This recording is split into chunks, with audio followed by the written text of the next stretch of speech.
This episode is brought to you by Seams Easy record sleeve repair strips. If you collect used records, you need some Seams Easy strips handy for record sleeve repair. They're super easy to use and repair those seam splits to make them like new. Ask your record store for Seams Easy or go to seamseasy.com. Seams Easy with 2 Z's. seamseasy.com. And now, on with the show. Hey everyone, it's Nate. Welcome to episode 366 of The Vinyl Guide, the podcast for record collectors and music nerds. And this week we've got an amazing guest here to talk vinyl, music, and more, Mr. Gerald V. Casale, or Jerry, as we're now on less formal terms. Jerry's on the show, and you'll likely know Jerry as a co-founder and songwriter of DEVO. Perhaps you know him from the Jihad Jerry and the Evildoers project. You may even have heard his new single, The Invisible Man, or better yet, seen the video. If you haven't, go to geraldvcasale.com. The video is right there. It's pretty wacky, but that's what we've come to expect from Jerry, and we discuss all of that today. Plus, we get some great stories about the early days of DEVO, the private releases on Booji Boy Records, the events that led up to that historic Saturday Night Live appearance, playing satisfaction for Mick Jagger, the current state of DEVO, the challenges with calling his band Jihad Jerry and the Evildoers directly after the invasion of Iraq, and other great stories and insights from a guy who's been making some pretty brave artistic choices for nearly 5 decades. And there's something I gotta tell you. This Record Store Day Black Friday, Gerald has a new single, The Invisible Man. It's a 12-inch, 45 RPM clear vinyl. It's Gerald's recent collaboration with Steve Bartak of Oingo Boingo and Josh Freese from just about every band you love. And you can see the Invisible Man video now. There's several remixes on the vinyl. It's a nice collectible or gift this holiday season. Grab a copy of The Invisible Man at your local record shop. Again, there's 12-inch clear vinyl. It's even on cassette and CD. And it's all available in limited quantities this Record Store Day, Black Friday. And finally, if you're new to the Vinyl Guide podcast, welcome, welcome, welcome. We've got hundreds of episodes and interviews to enjoy, including episode 355 with East Bay Ray of Dead Kennedys, episode 257 with Amon Tobin, episode 299 with Kenny Jones of The Who and The Faces, episode 331 with John Dwyer of OCs and Castle Face Records, Tommy Chong of Cheech and Chong joined us episode 320, Fred Armisen of Saturday Night Live in Portlandia stopped by to talk punk rock and box sets, episode 289. The legend himself, Gary Newman, episode 284. Even Wolfgang Fleur of Kraftwerk, episode 140, and heaps of others, all available anytime to enjoy. Simply subscribe or follow the Vinyl Guide podcast for free in your podcast app. Scroll, download, listen, and enjoy. Alrighty, my chit-chat is over. Let's get into our conversation with Mr. Gerald V. Casale. All right, ladies and gentlemen, this week on the Vinyl Guide, we have Gerald V. Casale, who you may know from DEVO, Jihad Jerry and the Evildoers, and there's some other solo stuff which we'll get into today. Gerald, whatever. Yes. Thank you so much for joining us today. Much appreciated, mate. I'm glad to be here. Now, I started researching this interview with a lot of questions about DEVO and the earlier part of your career. And the more and we'll get to some of that, but the more and more I dug, the more I became absolutely fascinated with kind of these last several years. And especially with this new release, The Invisible Man, you've got a Record Store Day single out and a few other things coming out. So, this is a bit like, I'll say a revisitation of some of the material of your career. Yes, some of that is true. In addition to the new stuff that I collaborate with Josh Freese and Steve Bartek from Oingo Boingo on, which I'm excited about because it's more in the spirit of the original DEVO collaboration that was exciting to begin with, where we were experimental, where we didn't start with premises that we had to fulfill. You know, we weren't defining things up front. We were thinking multimedia-wise, so it's exciting from a creative angle. What does that sort of collaboration look like early on? Like, I guess you had it early in your career with DEVO. You're feeling it again now. What is it that kind of makes that creative process special? People that are still engaged with getting off on ideas, and you like them and they like you, so there's chemistry. And when you're together, it feels effortless. It's not working. You're playing. It's childish, right? You're laughing. Mm-hmm. And then somebody goes, look at this. How about this sound? And you go, that's hilarious. Do that twice as often, and you start going somewhere. Okay. So people perhaps staying a little bit more in touch with their playful or exploratory selves. Yeah. Perhaps not growing up so quickly. Yeah. And I mean, certainly everyone that I'm involved with already succeeded, in their professional path, and they have no illusions about what we're trying to do here. We know we're not going to be, put on the radio like Dua Lipa, or Lizzo or Megan Thee Stallion, or force-fed to people 24/7 like Taylor Swift. We're senior citizens, and we're showing that we're still alive and still the creative people that we were. Okay, you're making art for art's sake. You're still having fun with it. True. There's no pressure for you to try to get something in the top 10 because that's not the point. It's not going to happen. Yeah, it's not going to happen.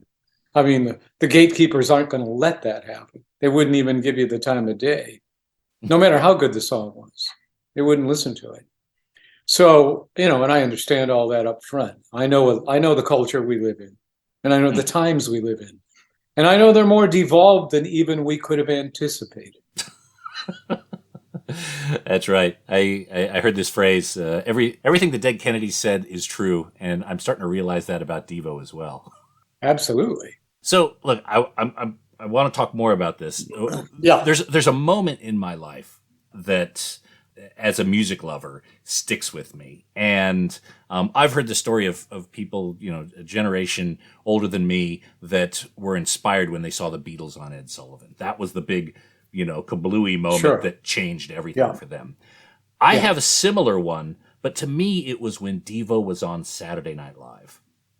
To me, in my musical taste, there's before that period, there's BC or BD, before DEVO and after DEVO. That really just knocked me out. And I've talked to other people about that, and they've had a very similar experience.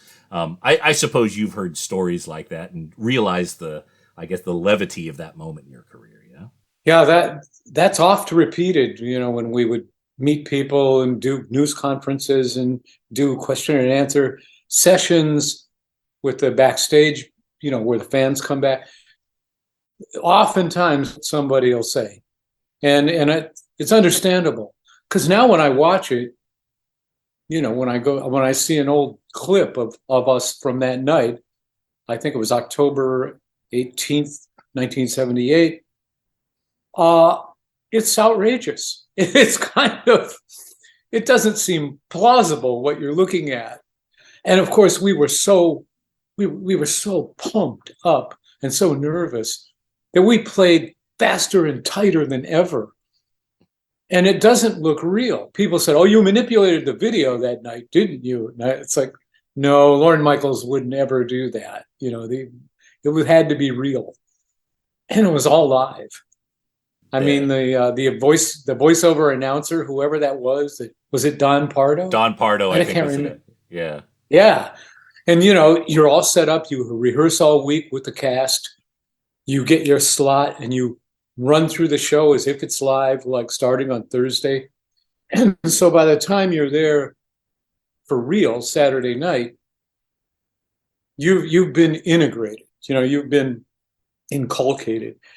And yet, now it's real, and the audience is right in your face. It's like bleachers that are literally 10 feet from you, and they're staring at you.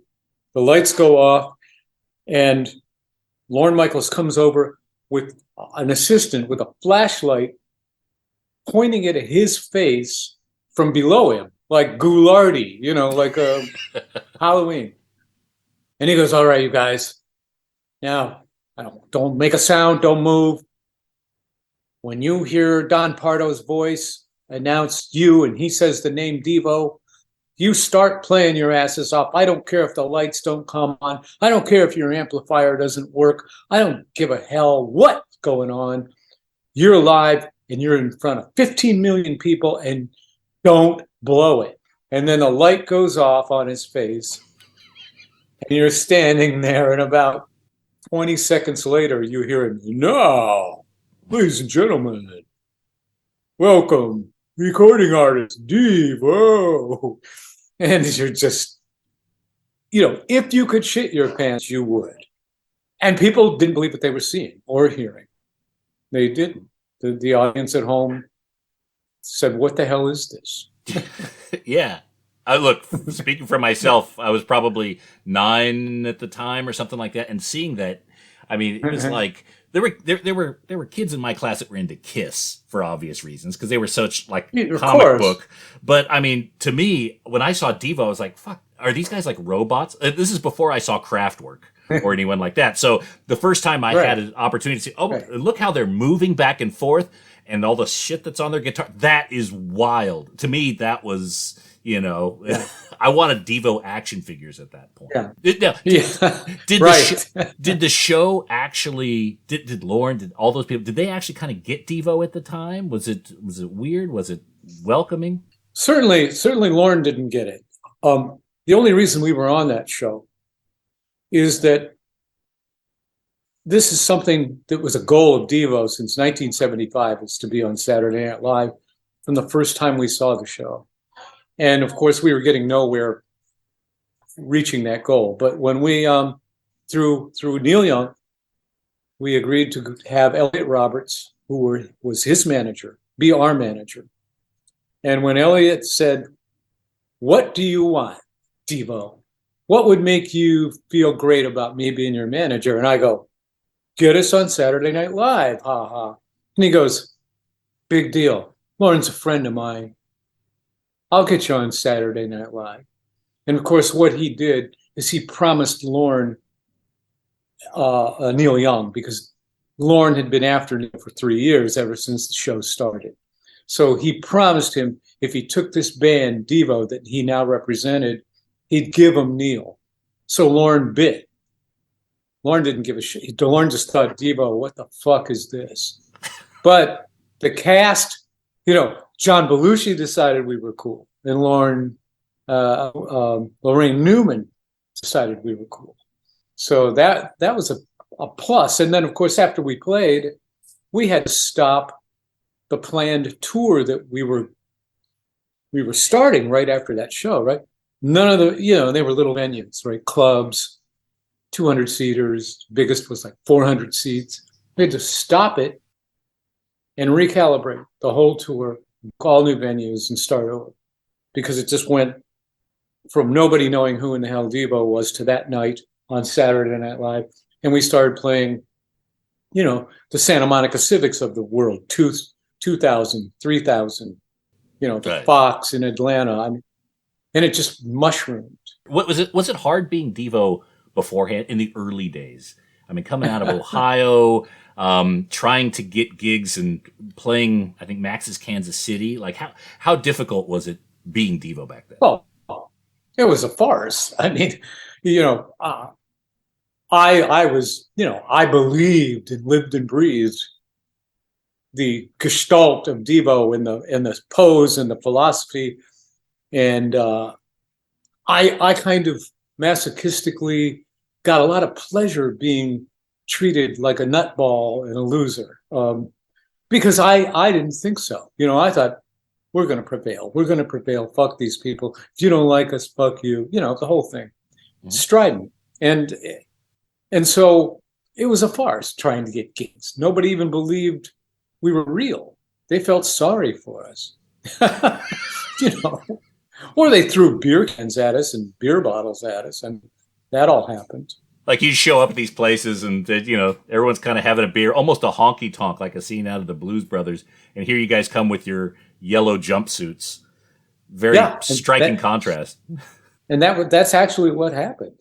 We'd play this bar with a stage, and we'd get threatened. And one of our biggest triumphs was this bar in Akron where the owner, who was also tending bar, paid us $50 not to play the second set.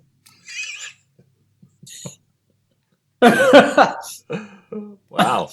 So we left and we went to a restaurant down the street and treated ourselves to a little dinner with burgers and beer, and thought we'd really gotten over on them.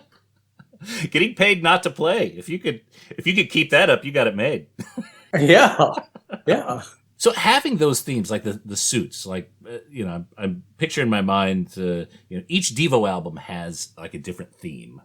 And even up to now, to present, it seems like there's an aesthetic to each item you work with. Jihad Jerry, same sort of thing.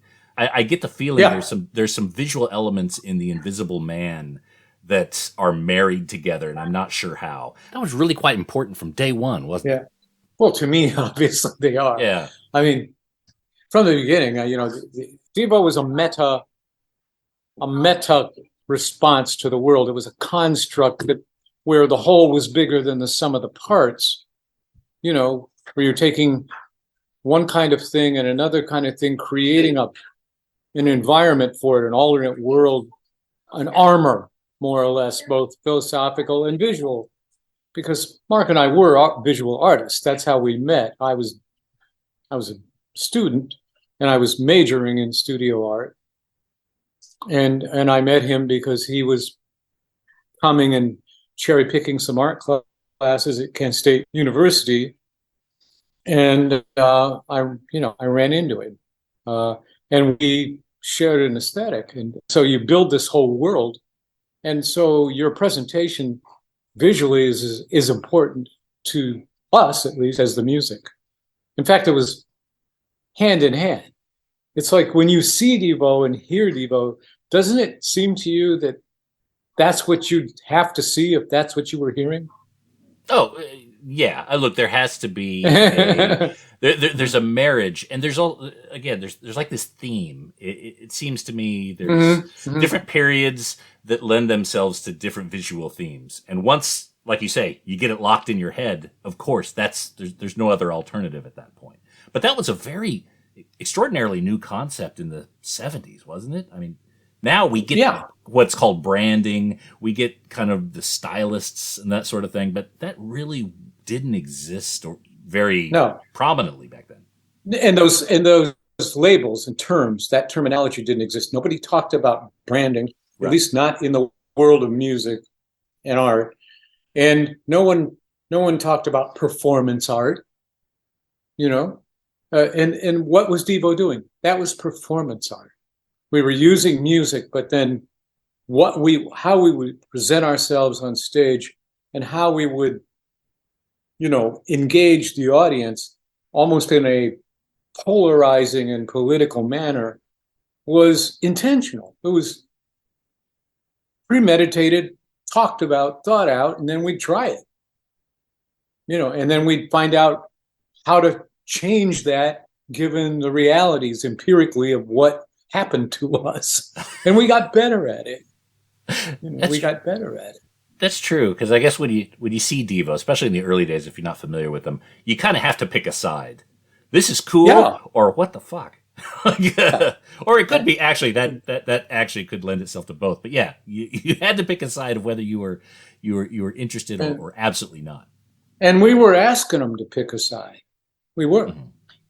It's either like, you get this, or you think we're stupid nerds. That's fine with us. Which is it? These were kind of alter egos, though, and you guys seem to have gotten it right early on. So I would imagine there was some experimentation prior to that of just kind of learning how to be. Okay, can you kind of walk through that at a bit of a high level?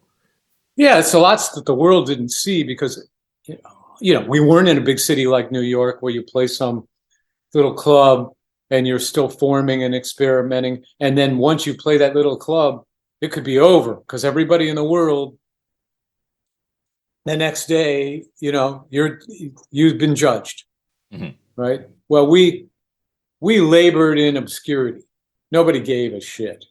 And so in 1975, we played live gigs. In 1976, we played live gigs in Akron, in Cuyahoga Falls, in Kent, in Cleveland. And we didn't have yellow suits, and we weren't moving the way we moved. And there was lingering between songs, and Bob Mothersbaugh was swigging from a bottle of beer in between songs, like Keith Richards or something. It was, and we were all individuals. Like, he was Clown, Bob Mothersbaugh. Mark only appeared as Boogie Boy. I was Lieutenant Casanova. The drummer was Jungle Jim. So we had these, like, it was more like Captain Beefheart with these kind of like ridiculous names, that people are individually alter egos, but there's not a meta group identity. It's not the Five Musketeers. But even in that point, each of you had different dress, different style? Yeah. Okay. So Lieutenant Casanova, how does Lieutenant Casanova dress? Well, I had a white lab coat that I got from, industrial supply store. And I took tampons and dipped them in 3 primary latex colors, yellow, red, and blue. And then I sewed onto the coat bands of multicolored tampons so that it looked like some kind of Native American garb. Because every time I'd move, every time I'd spin, they're flying around. It's like the Fringe, like the Aussie tassels or whatever. Pretty much, yeah. The coat of many colors, yeah. And then on my head, I had something that was bizarre. It was a custom fabricated leather headband, came down into a cowl with a ridiculous kind of leftover from the hippie days, a piece of cheap jewelry that was a stylized sun with rays. Mm-hmm. It was, I had more in common with Captain Beefheart's band than anything, I think. So moving from where the band is doing these 5 different alter egos to then bringing them together in a kind of a cohesive view, do you recall the conversation or what led to that evolution or de-evolution? Yeah, I mean, exactly. There were lots of conversations, but I think practically what happened is, when you start to play live and you realize how you're trashing whatever you're wearing by that night by playing in it and sweating 3 or 4 pounds off in it, and the cost of then getting other clothes or dry cleaning the clothes you had on or whatever, I started to think, what about disposable? Like, what about something disposable? And then I worked for a janitorial supply firm doing their catalogs and their graphics, and I saw the yellow suits advertised. Right. And at that time I think they were $2.65 a suit. So I ordered one to look at it and figured out that if I could find any kind of a waistband or a cinch belt, I could make it look like something if it was tucked in rather than just some drapey balloon, And so I went to a Salvation Army, found a woman's cinch belt from the 50s that was, about 3 inches wide. Suddenly you had a waistline back when we were all nice and skinny. And you had this puffy, plastic coated yellow fabric suit, Tyvek material, synthetic. And we stenciled DEVO on the chest and took a look at ourselves in them and said, that's it. Hey, that is chic. And all the moves, the jerkiness, all that stuff, it just kind of, I imagine that uniform brought out something in other members of the band that, Correct. That lent themselves to that aesthetic. Yeah. Now, this podcast is, we talk a lot about records and collectibles and things like that. Yes. And vinyl. Yeah, absolutely. And early in DEVO's career, there was Booji Boy Records. Right. On Booji Boy Records, there were a few singles. you guys started recording, I think, Jocko Homo, and you had a single for Satisfaction. Tell me the story of those records, because I think those were self-funded, self-created by the band, yeah? So yes, we love vinyl. We grew up with vinyl. You know, we are from that era. We miss vinyl, but vinyl's back. I mean, it was, you know, vinyl was almost like an art object. It was something to be revered, to be, you know, preserved, and you took it seriously, and you tried not to scratch it. And it was, you know, almost like a precious object, right? Especially the 12-inch vinyls, because of the size of the graphics and the liner notes and everything in it. It was, you know, you experienced that whole album, and the sequencing of the songs was determined by the artist. You weren't putting anything on shuffle. You put the record on and sat down, or probably smoked pot and laid down, and went on this trip with the vinyl, and you listened to every cut. Mm-hmm. That's an arcane idea these days, right? Nobody would even bother. Well, I mean, even with the format, it just seems so alien, like this black orb that, you know, it doesn't require any chips or tubes or anything, and it spins, which in itself is, you know, very hypnotic, and the audio that comes out of it can be tuned to such a level that it reverberates your whole body. It sounds wonderful. Yeah. I mean, you certainly remember the almost like, what would be the word, like cult-like and obsessive culture surrounding sound systems, like which speakers you had, what preamps you had, you know, and of course, year after year, there'd be somebody that would take over the last thing, like, oh, you don't want that anymore. You got to have this Pioneer, blah blah, and of course, the fidelity was amazing. Oh yeah. So DEVO created these records early in the career on Booji Boy Records, and I think were these all self-funded? What do you recall about the creation of? They were. They were. Like the very first one, Mark and I actually drove personally to Queen City Records. I think it was Cincinnati is where that was, and the reason we picked that place is they had a claim to fame that they had pressed James Brown singles. And so we went, wow, you know, because we were huge James Brown fans. So if it's good enough for James Brown, that's where DEVO is going to go. And that's where we took Jocko Homo and Mongoloid, the A and the B side of the first Booji Boy record, do-it-yourself single. And we had worked with a local graphics house printing house in Akron. Mark and I did all the layout graphics and brought them the cover, and they printed the covers. And the covers there was a novel idea that we had to manually assemble ourselves. So after we went to Queen City Records and got this first pressing of 1,000 DEVO records, we drove them back. And in our apartments in Akron, we sat there and assembled one at a time these covers that were it was a threefold, not just a gatefold, it was a threefold. And with graphics on the inside and the lyrics to both songs printed on the inside because they were printed on both sides. Right. It was a big deal, you know, and it was all sealed then with a little adhesive colored disc, like the little 1-inch sealer. And what was the plan for that record? I mean, you got 1,000. That's a lot of records. The plan. Yeah. What were you thinking would happen with those records? Sell them at gigs? How would you move them out into the world?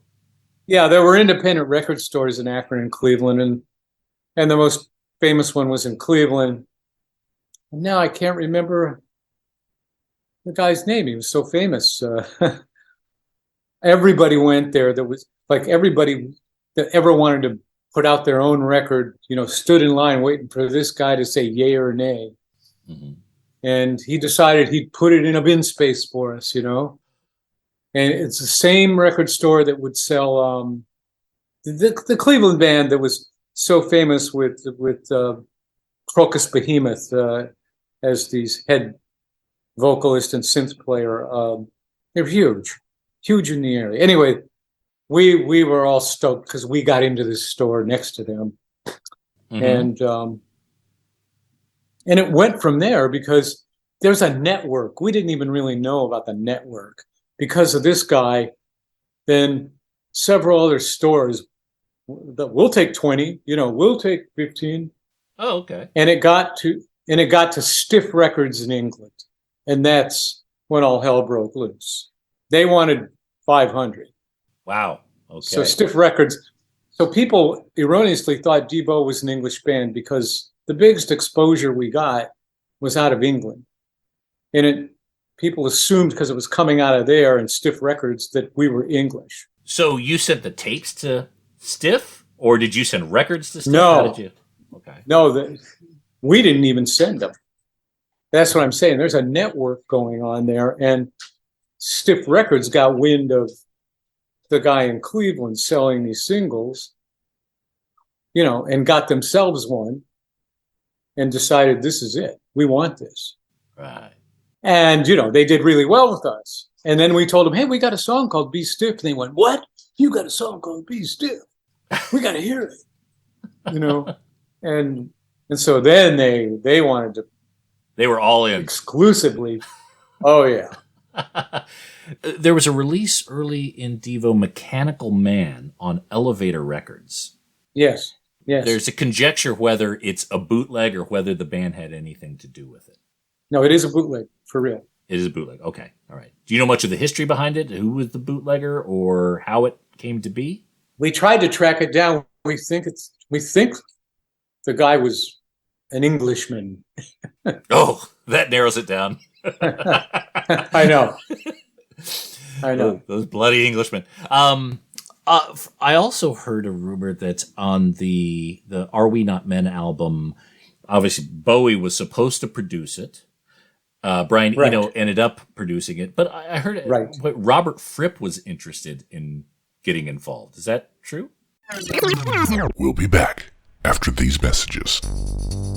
Hey everyone, I'm here to talk to you about Seems Easy record sleeve repair strips. Ever find a record in a used bin where the vinyl is gorgeous, but the sleeve has this ugly split and is even falling completely apart? Well, that's okay. Grab it anyway, because with Seems Easy record sleeve repair strips, you can fix that right up. Seems Easy record repair strips repair seam splits from the inside, so it doesn't affect the appearance of a record sleeve, but it does make it functional again. With Seems Easy, records can now slide in and out like new. Turn a $5 record into a $25 functioning collectible. Just ask your local record shop for Seems Easy strips, and if they're not in stock, go to seamseasy.com. That's Seems Easy with 2 Z's. Seems Easy record sleeve repair strips. Seems easy because it is. Oh, and hey, record nerds, don't forget to clean your records with the very best and safest record cleaner, the Groove Washer. Make your records look and sound their very best and store them with confidence using the new Groove Washer Groove Guard record sleeves. You gotta try this out. It makes a huge difference to the quality of your vinyl experience. Ask for the Groove Washer by name at your local record store and accept no substitutes. Or head over to groovewasher.com and use discount code VINYLGUIDE10. All hail the Groove Washer. That's groovewasher.com, discount code VINYLGUIDE10. Now we return to the program, already in progress. No limits. I also heard a rumor that on the Are We Not Men album, obviously Bowie was supposed to produce it. Brian Eno ended up producing it, but I heard Robert Fripp was interested in getting involved. Is that true? Yeah, the details of that are hazy now. I'm trying to remember how, but I mean, of course, he was in that universe with those people. Yeah. They were all sharing and conversing with each other. I mean, Bowie listened to our first single because Iggy Pop gave it to him. That is a small world. But yes, Fripp heard. I think he saw the first 10-minute film, The Truth About De-Evolution, and he heard the self-produced single with Jocko Homo and Mongoloid.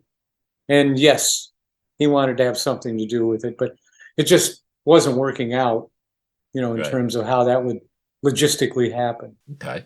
Was the album Are We Not Men, was it always going to be called Are We Not Men, or were there any other titles bandied about? No, that was always it. That was really, we had worked that out like 3 years prior. This is what we were going to have, wavered from that. Okay. And from hearing the early demos and, of course, the early videos and seeing the earlier versions of those songs, it seems like the template for recording the album was pretty well set.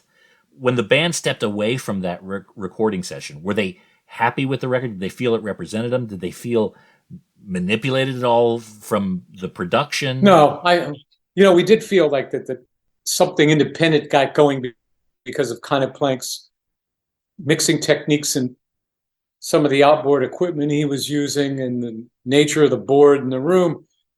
And of course that happens to everybody, every band.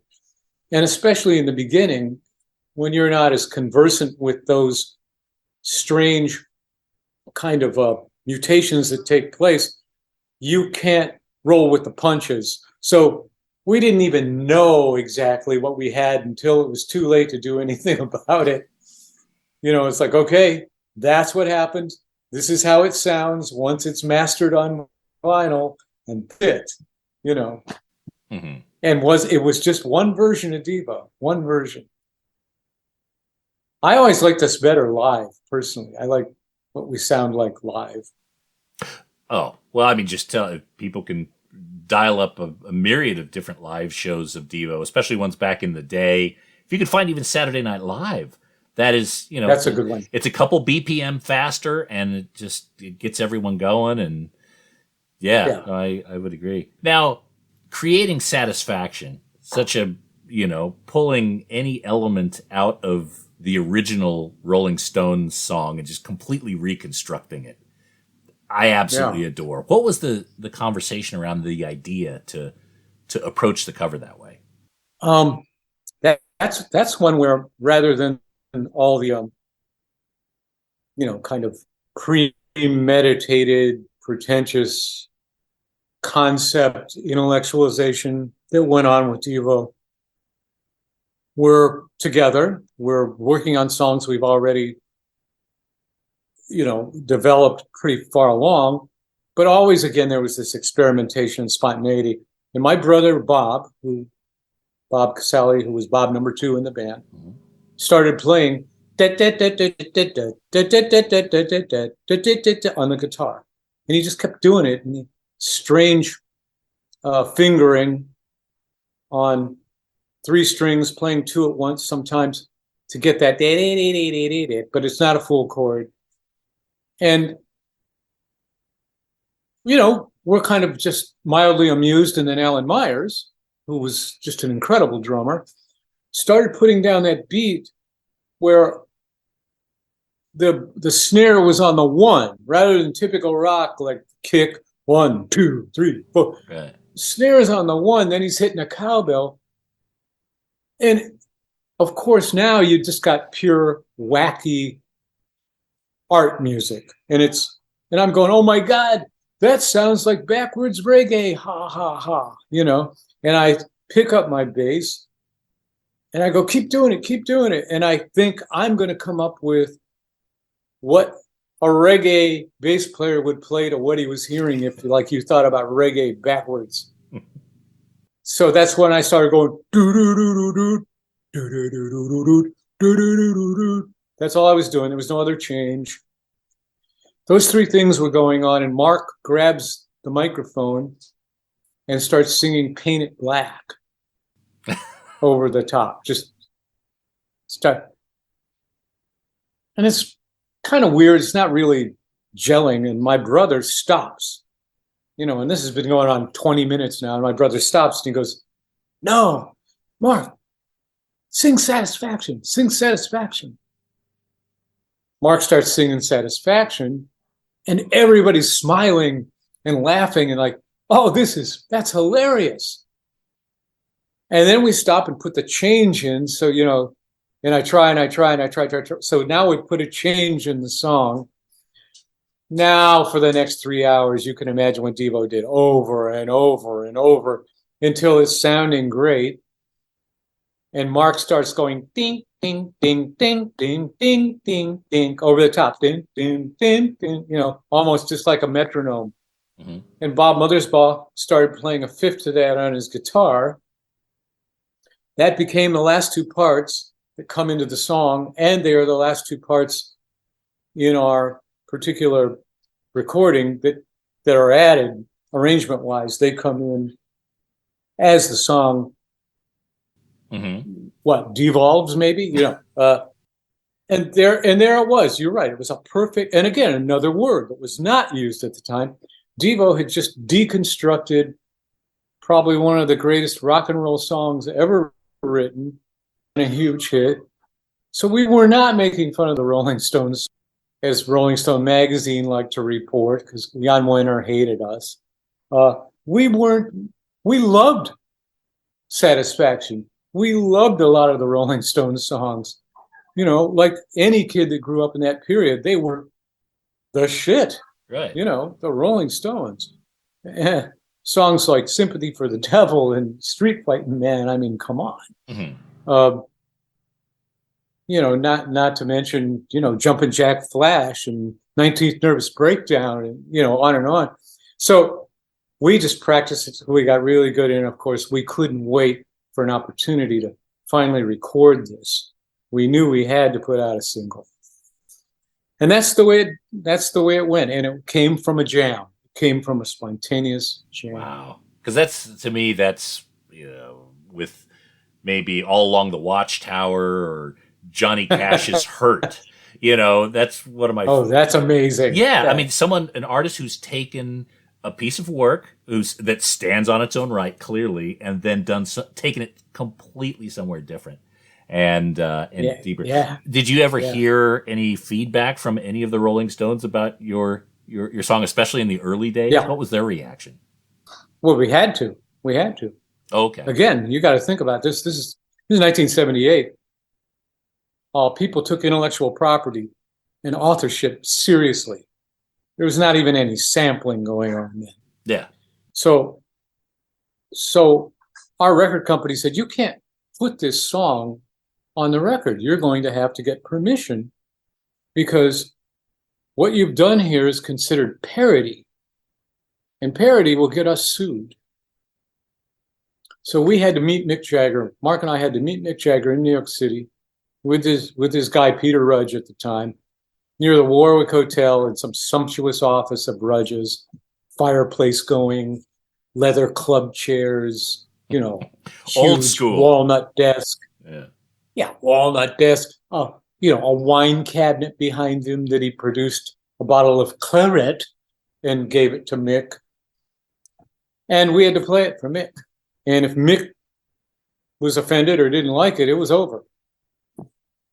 So, we came with a little cassette and a boom box, and we put the boom box on the mantle of the fireplace.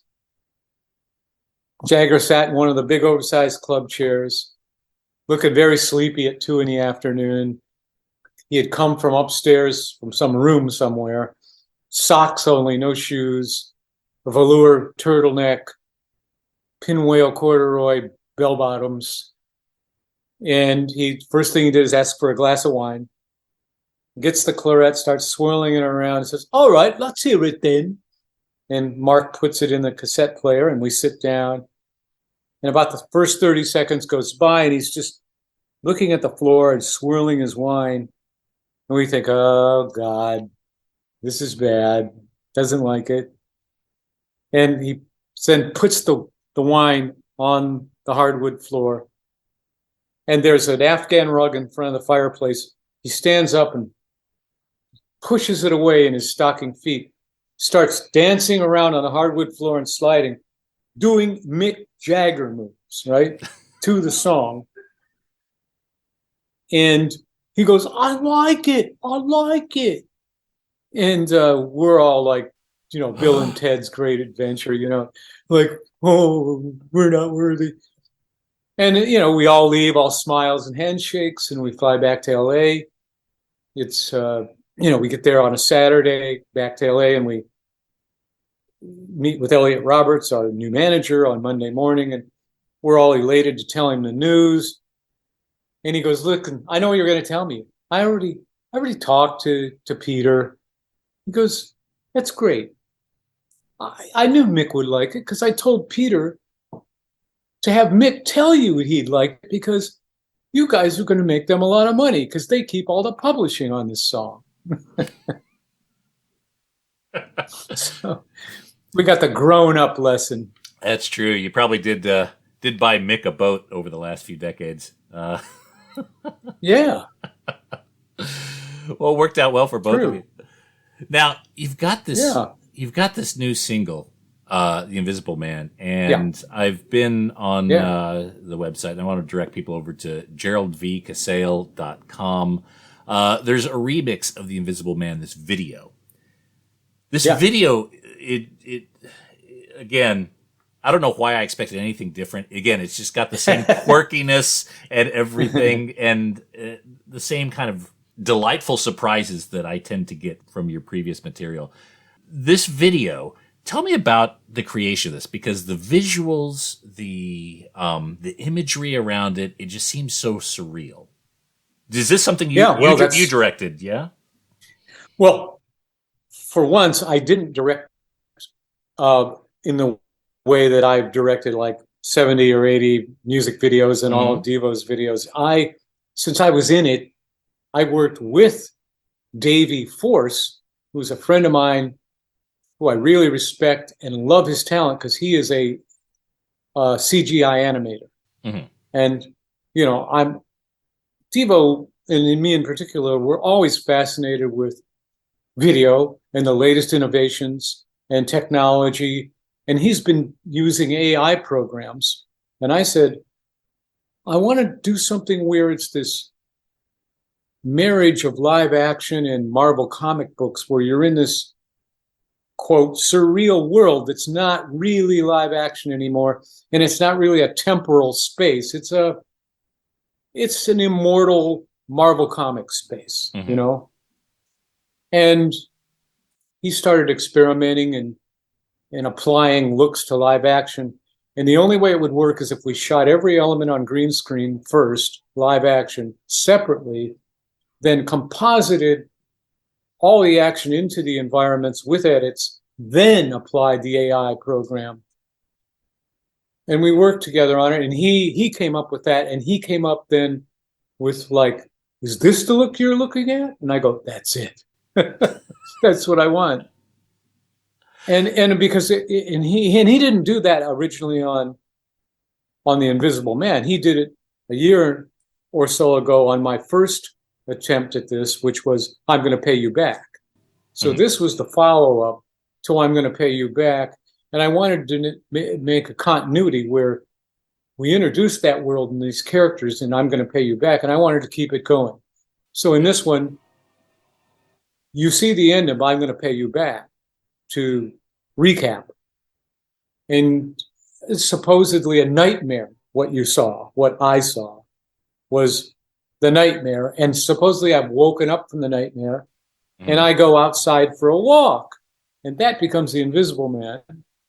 And it's a Teletubbies world. I'm in the Teletubbies world. That's right. When I go outside. And it turns out I never woke up. Yeah, it's like you probably had that happen where you think you've woken up in your dream is part of the dream that you've woken up. Right. But you didn't. You wake up after. So the next one I will wake up for real.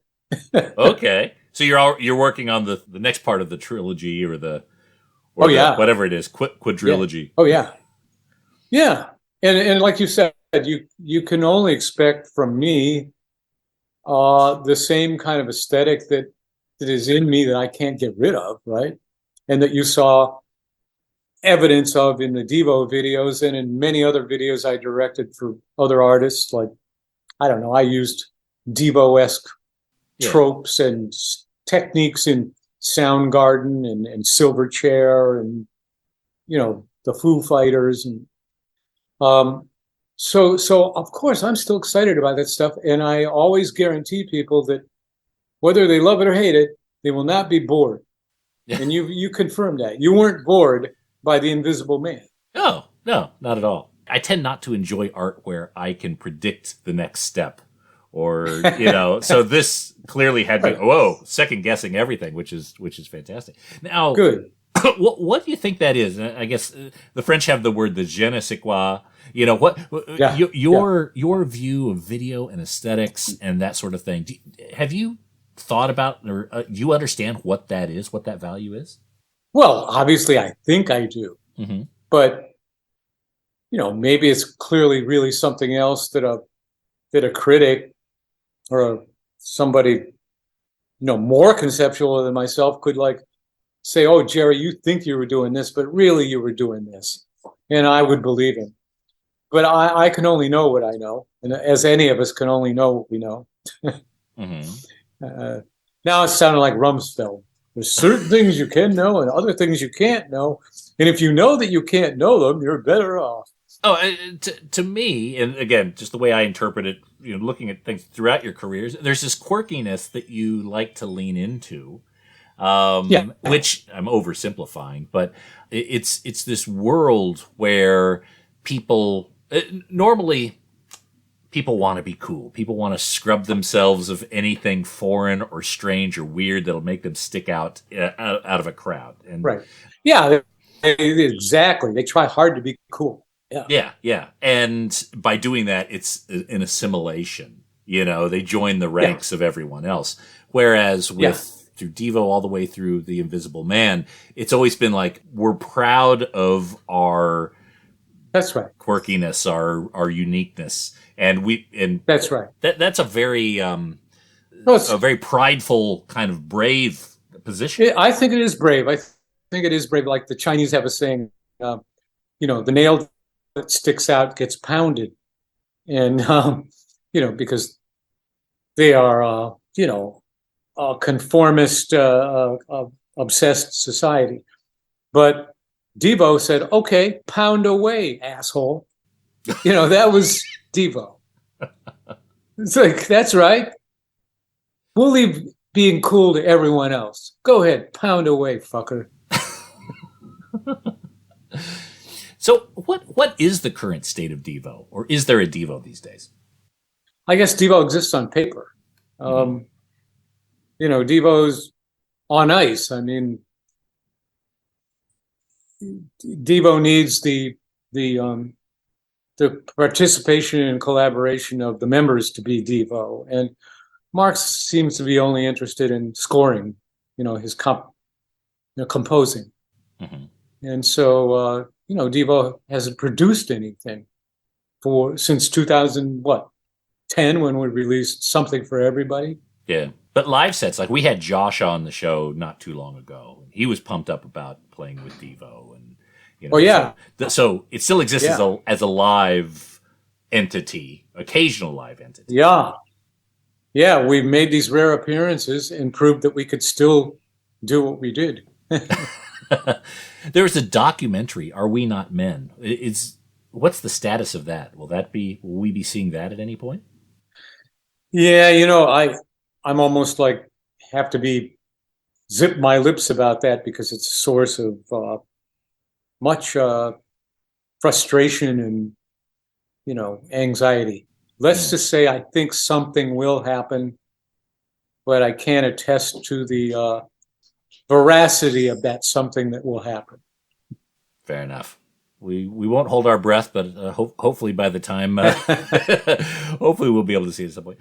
So, in terms of this RSD single, yes, how many units are available? You know how they limit you. It's, it's all about it's all about the preciousness and the demand. I think it's only 2,500 units. Okay. Of the 12-inch vinyl with all there's 6 cuts, A and B side, and including a a fantastic lounge version of I'm Gonna Pay You Back that I did in collaboration with this Canadian artist, Jeep Jones, who's an instrumentalist and arranger and who has a real affinity for the period where great lounge music was being produced by the likes of people like Martin Denny and Esquivel and, you know, the Raymond Scotts of the world. He's very good, and he you know, he respects it. He do it. You know, it's not a joke. Right.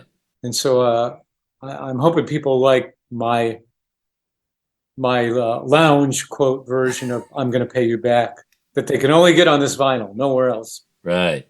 I'm actually looking at your recent release. You worked with the artist Tomo77. Which, yeah, I love him. Oh, absolutely gorgeous. And that is a vinyl reissue of the Jihad Jerry album. Yes. Yeah. Yes. I guess for various reasons you decided to not revive that moniker. Well, you know, at the time I thought everybody would understand it as political satire. I mean, here was a guy, you know, a senior citizen in a bad Sam the Sham in the Pharaoh's turban, you know, like a theatrical turban that wasn't realistic at all, and white, and titling the album "Mine Is Not a Holy War." I thought they'd get the satire, and it was a response to the hideous Bush years with the ginned up invasion of Iraq, you know, and the fake, you know, finding the yellow cake or whatever they said they found, you know, weapons of mass destruction. So attacking the people that didn't attack us, you know, amazing. And all I got was hate. I mean, either from the kind of, you know, all-American MAGA types who wanted to kill me because they did take it seriously enough and think I was some kind of Muslim. And then all the real Muslims who knew damn well I wasn't a Muslim, who were offended because nothing's funny to religious Muslims. I mean, humor is not exactly at the core of their religion. You know, and I'd get these, you know, I'd get a lot of hate mail, threats. And then I did an interview on Sirius XM in New York where they loved the opening track called "The Time Is Now." And said, "Oh man, if that was a Devo song, we'd be playing the shit out of it." And I go, "Well, you like the song and it can't help but sound like Devo because Devo was at least half me. I mean, I can't not be me." And they go, "No, I mean, you're G.I. Jerry. We can't put that shit on the radio. We can't say G.I. Jerry and the evildoers. Are you kidding? That's too close to the heart." And so I realized, I think Jihad's not getting the love here, and we better retire this guy. Yeah. You made the mistake of giving people too much credit. Boy, did I! And how would I do that, knowing what I knew after 50 years of de-evolution? I mean, I didn't listen to myself. So, you know, looking at this timeline, the end is closer than the beginning. You've had all this experience, you know, starting early days. You've seen what happened directly at Kent State. You talked about de-evolution. Yes. At this point, are you proud of humanity or are you disappointed in humanity? Oh, I mean, the disappointment runs so deep, you know. I have to say, though, I've actually, now that I'm, you know, a septuagenarian, I've gone beyond anger. It's just deep depression at the fatal flaw in human nature, because that's what we're really looking at here. That's the thing that doesn't seem fixable.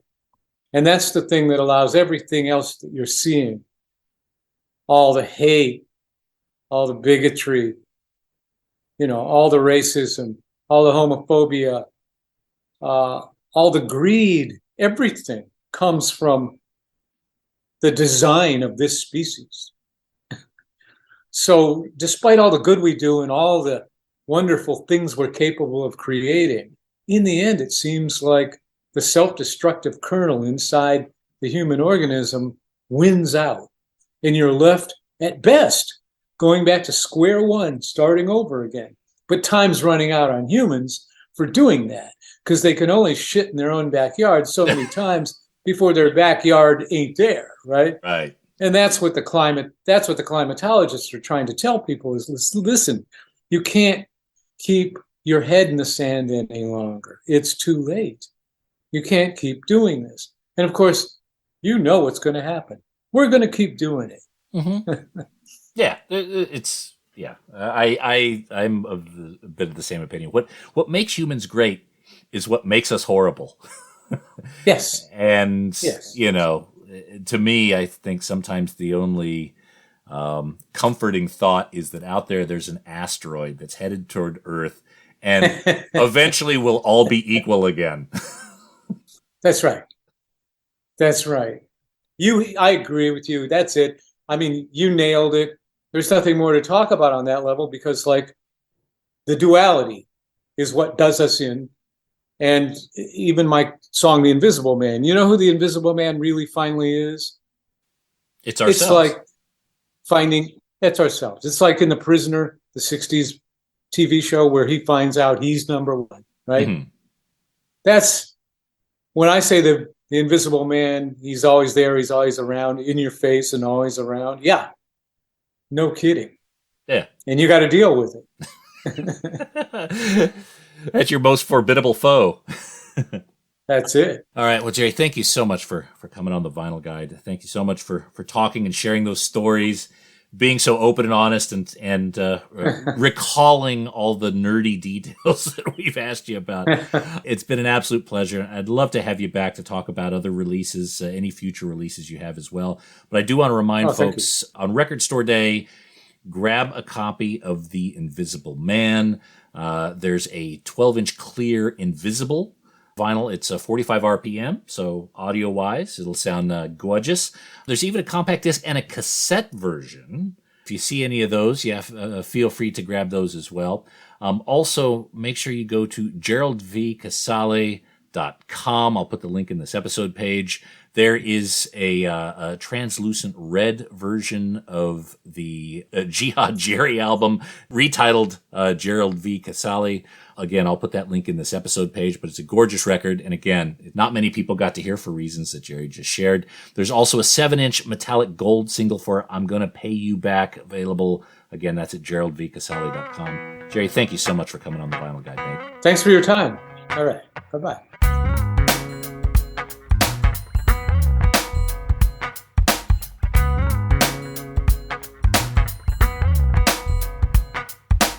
Oh, man.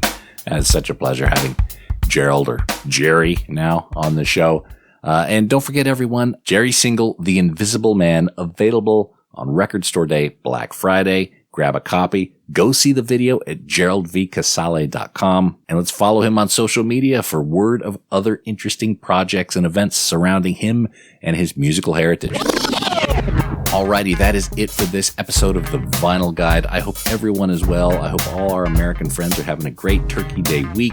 Everyone's driving safe and being good to one another and not beating up too many people that are in front of you at the Black Friday sales. Please be safe as we go into the holiday season, and we'll be back shortly with a brand new episode. So until we talk next time, get out there and buy some music, people. Cheers. That's it for this episode of The Vinyl Guide. Send your thoughts to Nate at thevinylguide.com or follow or tag us on Instagram at Vinyl Guide. Until next time, keep spinning.